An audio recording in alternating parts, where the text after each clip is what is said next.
Welcome to the WP-Tonic This Week in WordPress and SaaS podcast, where Jonathan Denwood interviews the leading experts in WordPress, eLearning, and online marketing to help WordPress professionals launch their own SaaS. Welcome back, folks, to the WP-Tonic This Week in WordPress and SaaS. Got a great female entrepreneur and CEO. I've been looking forward to this interview from a great WordPress company that's got a long history in WordPress. We have Hanne, the CEO of Fry Themes. We're going to be discussing Fry Themes, where it's positioning itself. Also, Hanne, a couple of years ago, did a great microconf speak presentation about, being a mind reader of your clients. I watched it. It's an excellent presentation. We're just going to be discussing everything to do with Fry Themes and about WordPress in general and entrepreneurship. It should be a great discussion. Before we go into the main meat and potatoes of the interview, I've got a couple quick messages from our major sponsors. We will be back in a few moments, folks. Are you looking for ways to make your content more engaging? Sensei LMS by Automatic is the original WordPress solution for creating and selling online courses. Sensei's new interactive blocks can be added to any WordPress page or post. For example, interactive videos let you pause videos and display quizzes, lead generation forms, surveys, and more. For a 20% off discount for the tribe, just use the code WP-Tonic, all one word, when checking out and give Sensei a try today. The importance of backing up your WordPress website cannot be emphasized enough. We use BlogVault to help us do this on a daily basis. With free staging, migrations, and on the Pro plans, malware scanning and autofix, BlogVault is the professional's choice when managing just one website or many. Go to blogvault.com and see for yourself. You seriously won't find a better, more complete solution. That's blogvault.com, blogvault.com. We're coming back. I just want to point out that we got some great special offers from our major sponsors. Plus, if you're looking for recommendations around a specific plugin, I provide a list of plugins and WordPress services that I recommend and we use in our company. To get all these goodies and recommendations, all you have to do is go over to WP-Tonic/deals, WP-Tonic/deals, and you can get them all there, folks. So, Hanne, let's go straight into the interview. Maybe you can give some background of yourself and how you started with Fry Themes, and how long have you been the CEO of Fry Themes? Yeah, thank you, Jonathan. First of all, excited to be here. I'll give a short overview of how I arrived at Fry Themes, because it's a very atypical parkour, but I think that's actually the interesting thing about entrepreneurship, right? That everybody arrives at a different way, and that there's not just one path to get there. So I actually studied fashion. So I have a degree in fashion business. I was a shoes buyer for 6 years, but I've always been very interested by everything that happened on the internet and e-commerce and just in general, like online marketing. And so I was studying by myself online marketing. I was following all the American websites, even though I was living in France at the time. And I had my own side business where I was selling online courses, and I was using Thrive Content Builder at the time on my website. And at one point, I received an email and newsletter from Shane, the co-founder of Fry Themes, telling that they were looking for marketing apprentices. And that's 3 months in Barcelona, coming to work for the company with the potential to stay at the company. And at the time, I just got laid off from my job. I was doing the whole online entrepreneur thing for about a year, I think. And I was like, yeah, this is a great opportunity to learn from somebody that I really admire. So let's go. So I applied and I got accepted for the apprenticeship. Became Shane's apprentice for 3 months. And after a couple of weeks within the apprenticeship, he was like, can you please stay with the company? And 3 months later, I became head of marketing, actually, for Fry Themes. And so that's been almost 7 years now. So yeah, it's been a while. It's been pretty wild. And then been head of marketing for 3.5, 4 years. And I started to wonder what the next step would be and where I could go from there. And at that point, Shane was like, you know what? I'm actually looking to do something else. How about you take over the company? and I was like, sure, why not? So that's about 3 years ago now. So that's kind of how that happened. So I think I just generally am very curious and put my nose into everything. So rather than just keeping it to marketing, I would look at what's happening in support, what's happening in design, what's happening in all the other departments of the company. And so it became almost a logical progression, I would say, to become CEO. Right. That's fantastic. That's an interesting story. We could go a long time in just that story. But let's move on. So Fry Themes, you seem to position yourself in the e-learning membership area. It's a very competitive sector, large sector, but extremely competitive, not only in the WordPress sector, but with a number of well-established and well-funded SaaS-based competitors. Mm-hmm. What do you think, obviously that was part of your presentation at MicroConf,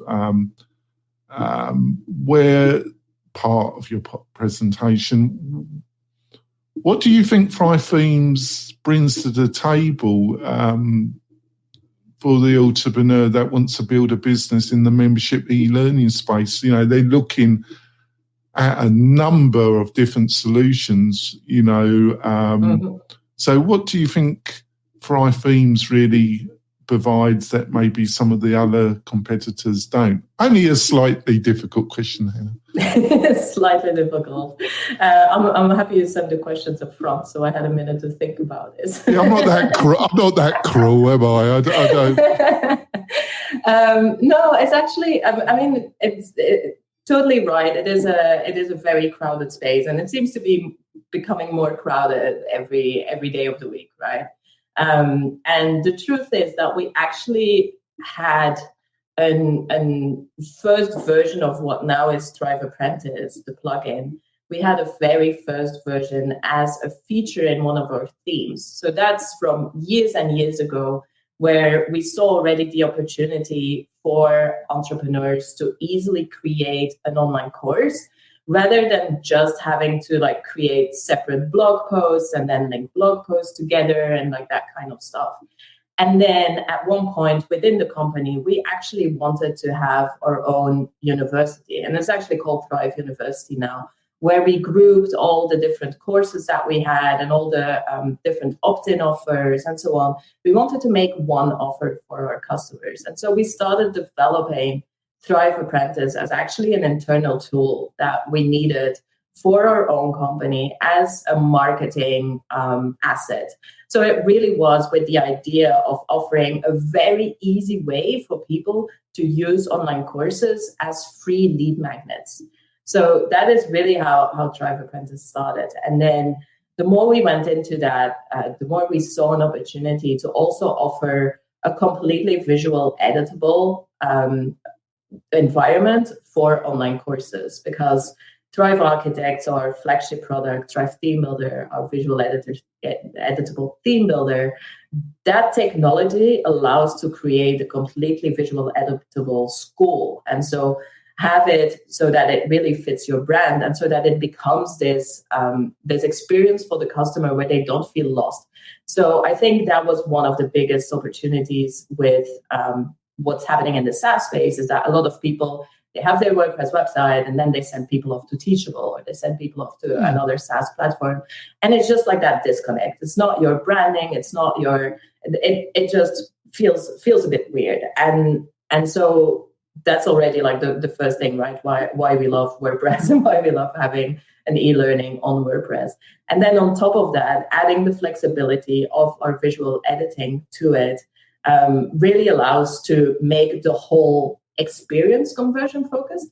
So I think it's what sets us apart is that we don't just have an LMS tool, but that we have the whole suite of tools that really allows people to create a sales page and then a login page and their online school and their courses, and that everything really like interconnects and looks the same and is part of the online business. And the reason that we kept going into the online learning space was because our audience has always been solopreneurs, coaches, consultants, and online courses is just such a big opportunity that we couldn't not offer that anymore because our customers were just asking so much for it. Where they were like, hey, how can you say that we have an online business and you know, we're these solo entrepreneurs, but you don't give us an easy way to sell online courses. So yeah, I think the visually editable is really what makes it shine.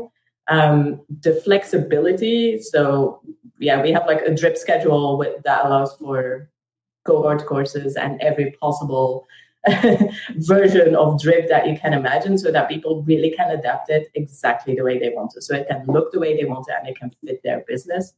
And then, together with the other tools, it allows to have this seamless experience for customers, which is really important. That's great. I just want to put this as a sub-question. It's only my observation. I've got the deepest respect for Shane. He's one of the more memorable people that I've interviewed a couple of times. It's been quite a while since I last interviewed Shane, but he's always on my radar. Fry Themes, my attitude to it it's been very similar to Access Ally and Natalie. Natalie's a fantastic entrepreneur as well. But problem with me with Fry Themes is that it was trying to be a walled garden, a bit like Access Ally, and I have a slight problem with that because to me, you're, and I understand it completely, but my observation recently of Fry Themes is that you're trying to break away from what I call is a WordPress kind of walled garden solution. Yeah. Would I be correct in that observation? And have you been thinking about this and discussing this internally? Yeah, absolutely. The truth is that when the company was started, which 8-9 years ago now, the level of visual editing that we had on Thrive Architect or Thrive Content Builder at the time just wasn't very compatible with what was going on in the WordPress space. And so at that point, it wasn't as much a choice of being a walled off garden, but it was basically like, well, we're doing something that nobody else is doing. And so it becomes really hard to keep integration, like to make sure that you integrate with all the other tools because they just don't work at all the way we work. And slight problem, isn't it? And and at the time it really allowed to do something very revolutionary, but it also put us on this path of not having an easy way afterwards to make everything backwards compatible, or once the tech was kind of more in line with what we were doing, to easily integrate. So last year we spent actually over the last 2 years, of the last year and a half, 2 years, we've spent a lot of time refactoring most of our code to make it API driven, and then to create Thrive Automator and to make that for free on the WordPress repository. And those are just a couple of initiatives and that we are expanding, that we're continuing expanding on, that allow other tools to now integrate much easier with us, and also for us to integrate much easier with other tools.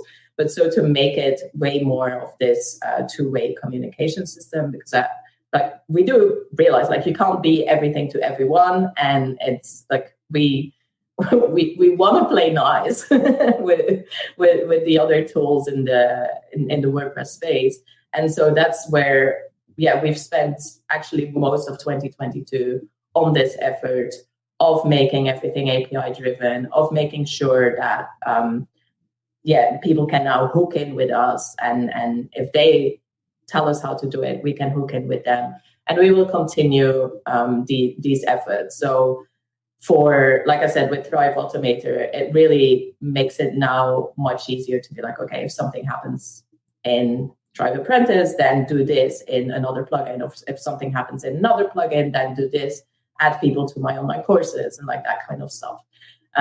So I would say that it's one of those historical things that we kind of had in the company, and that cost a lot of effort to quote unquote fix. Probably fix isn't the right word, because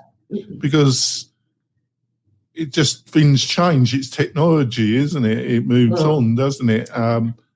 So my next question before we go for our break is kind of linked. Recently another WordPress entrepreneur that I really admire, like Shane and Natalie, is Nick Roach, the founder of Divi. He recently did a very long public announcement that Divi was really transforming itself and was really going to integrate itself into Gutenberg.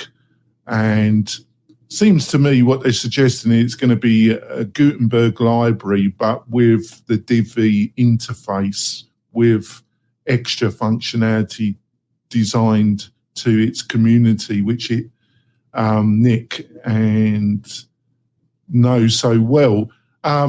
Is there something else that you've been discussing, how Thrive Themes deals with the realities of Gutenberg? Has that been a discussion that's been going on in Thrive Themes? Obviously, that's a discussion, right? Like we look what's going on in the overall WordPress space, and then we see where do we fit in, and at what point does it make sense to more deeply integrate or whatever. Right now, like that is not. We haven't decided to go that way. We haven't decided to go that path, to go all in on Gutenberg. Got any why you've decided that, or would you rather not to give some insight about why you? It seems a slightly, because you seem to be suggesting that you're dealing with the integration question through a API, where Nick is really thrown Divi's hat into Divi, into Gutenberg, the future of Divi with Gutenberg. Are you saying that you think you've gone the API route and you just want to observe the situation a bit longer? Yeah, like last time, so we have block integrations or for some of our plugins in the Gutenberg editor. And when we looked at that, it's just, we would have to give up a lot of functionality, which at this point, we're not willing to do. So we're keeping an eye on Gutenberg. We're seeing how it evolves. And if at some point we feel like like it would be a good choice for our customers, then we might go down that road. But so far, we've never felt like it would be a better choice for people to use Gutenberg over our page builder. So was you at all surprised at Divi's announcement and how they've thrown in? Because Nick, I've always admired Nick. I felt that he's built a tremendous business.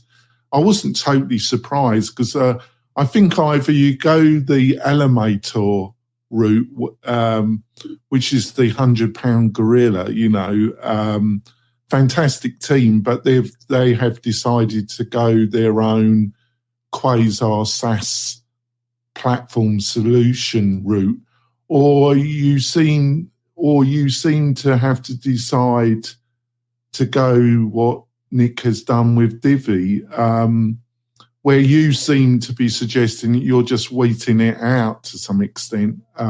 which is totally understandable because it's a very interesting time, isn't it? Would you agree with what I've just outlined? Either you go with the Animate or a separate kind of quasi WordPress SaaS solution, or you might have to look at what Nick has done with Divi. Yeah, and maybe there still is a middle ground, you know. Yeah. That's true.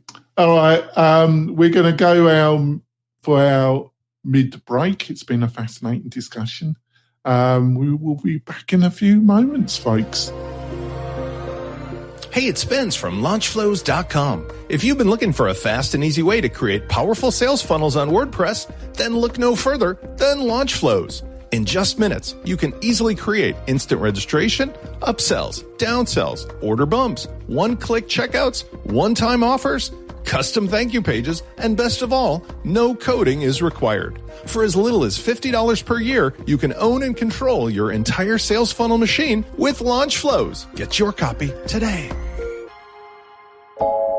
This podcast episode is brought to you by Lifter LMS, the leading learning management system solution for WordPress. If you or your client are creating any kind of online course, training-based membership website, or any type of e-learning project, Lifter LMS is the most secure, stable, well-supported solution on the market.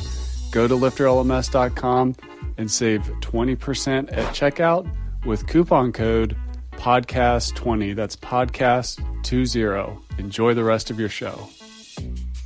We're coming back. We've had a bit of discussion about Gutenberg, all sorts of things, haven't we? But before we go into the second half of this great interview, I just want to point out, if you're a WordPress professional and you're looking for a great hosting provider, look at WP-Tonic. If you're looking to build a membership website or a learning management system for a client, we are the choice. We offer great hosting, a suite of plugins so you don't have to get into any arguments with your clients.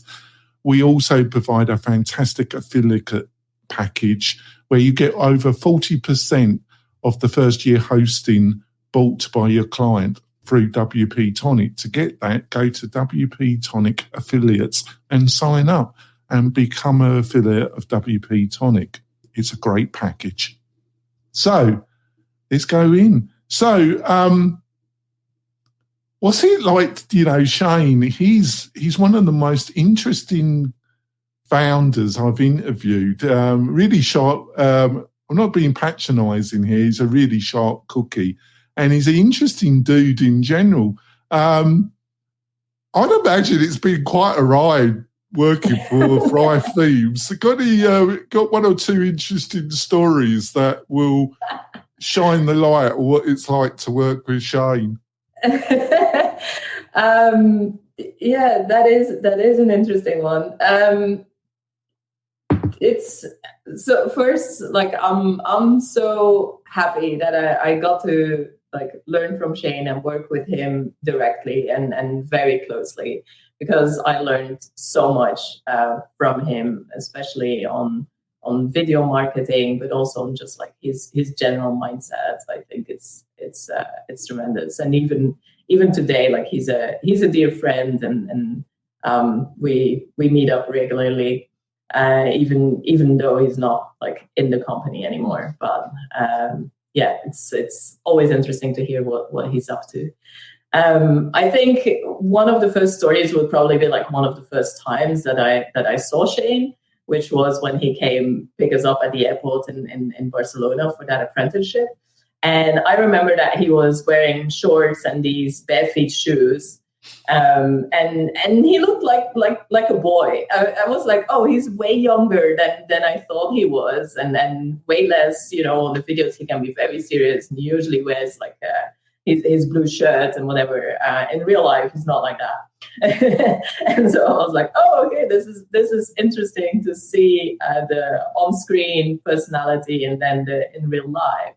And that apprenticeship, I think, was it was probably half marketing, but also half personal development, where we would have a meditation session before, like right after lunch and before starting our first or afternoon and so on. So that was really interesting. I think another thing is just like he's really funny, actually. Once you get to know him, so we had a lot of fun at one point with the videos, where at the end of the videos, so the marketing videos that he was doing for Thrive Themes, we would just ask a question, and these would be completely silly questions, like things like, oh, would you rather fight one horse-sized duck or 100 duck-sized horses, like that kind of questions. And then he would just like go on a tangent for like 10 minutes about. Hanne, I would never do that, Hanne. Go on a tangent. No, my tangents go on for 20 minutes, Hanne.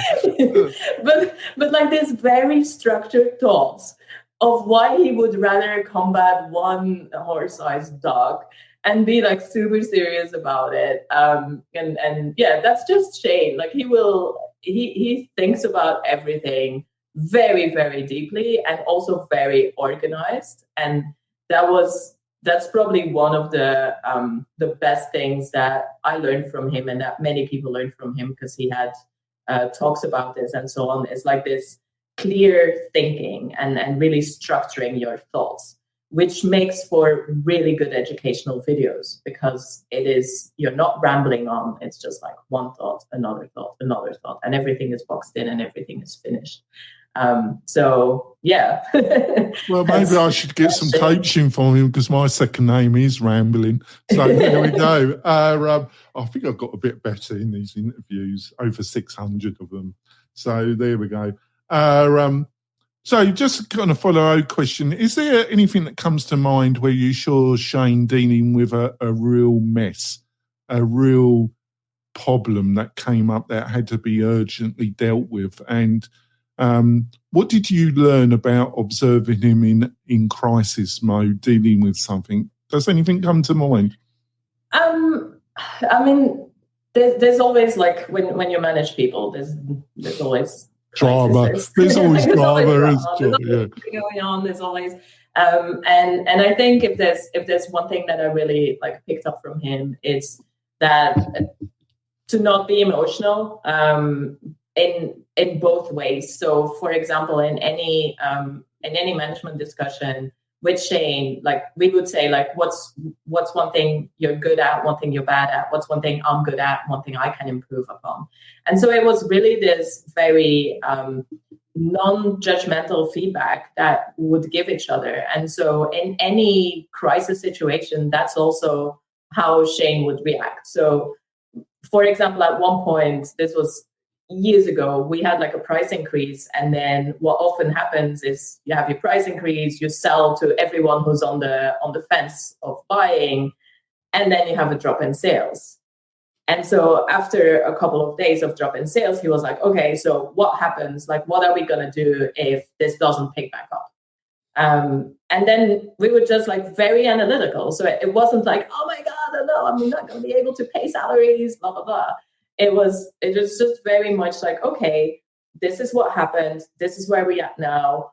How can we tackle this? What is plan A, plan B, plan C, plan D? Because and Shane would have one until plan Z, you know. so he really has this capacity of just think through things and make worst case scenarios for everything, and then be prepared also for those worst case scenarios. So I think that's one of the advantages of working with him, is that you're never gonna be in like this crisis mode in the sense of like, oh my God, everything's on fire.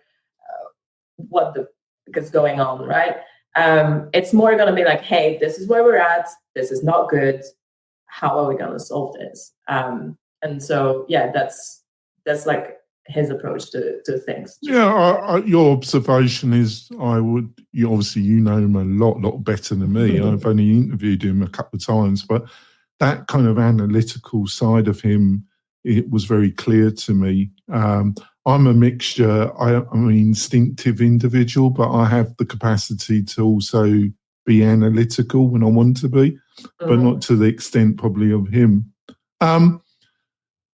Last question before we wrap up the podcast. Hopefully you can stay on for another 10 minutes, which we call bonus content, but wrap up the podcast, the show.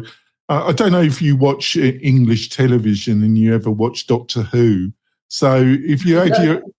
No. No, you never been, all right, you might not mean anything, but if you had the TARDIS stroke time machine and you could go back, let's say go back 8-10 years, let's say at the start of your working at Theme, and you could tell yourself one or two things that you know now, how would you advise yourself if you could go back 10 years ago?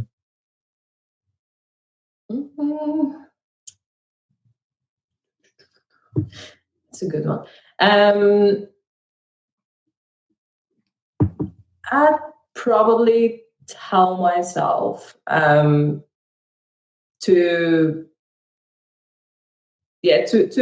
look less at what everybody else is doing and to listen 100% to your true fans and to just go in there.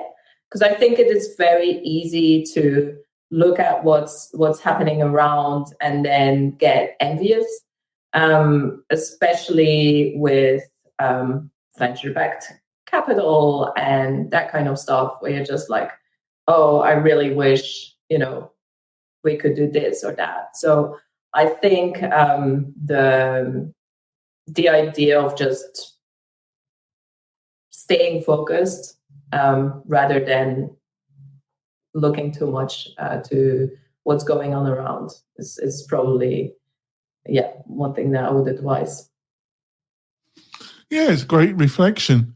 Like I say, we're going to wrap up the podcast part of the show, folks. We're going to continue. Well, I'm going to continue my discussion, Hanne, for another 10, maybe 15 minutes, if you can put up with me and my rambling. But she seems to be able to cope with me with the skill of an experienced CEO. I'm easy to deal with, actually, folks. You'll observe that every week, don't you? So, Hanne, what's the best way for people to find out more about you, what you're up to, and what Thrive Themes is up to? ThriveThemes.com is the best way to go. You can look at our blog, or if not, we have a Facebook group, which is also for people who are already using Thrive Themes or are interested in what's going on. There's a lot of people from the company in the group interacting, answering questions, and a lot of other users helping each other out. So that's probably also a good place to be. Thanks for that. If you want to support the show, go over to the YouTube channel, watch the rest of this great interview. Also, subscribe to the YouTube channel, leave us a comment. And if you're really, really generous in this pre-Christmas period, go over to iTunes and leave a review there. If you can work out how to leave a review on the iTunes interface, if you do that, I will personally read out the good or bad review, because they make it so bloody difficult that I admire that anybody leaves a review on iTunes. We're going to wrap it up now, folks. We will be back next week with another great interview, and then in the new year we've got some changes for the WP-Tonic show, which I think you're going to like a lot. We will be back next week, folks. See you soon. Bye. Hey, thanks for listening. We really do appreciate it. Why not visit the Mastermind Facebook group? And also, to keep up with the latest news, click wp-tonic.com/newsletter. We'll see you next time.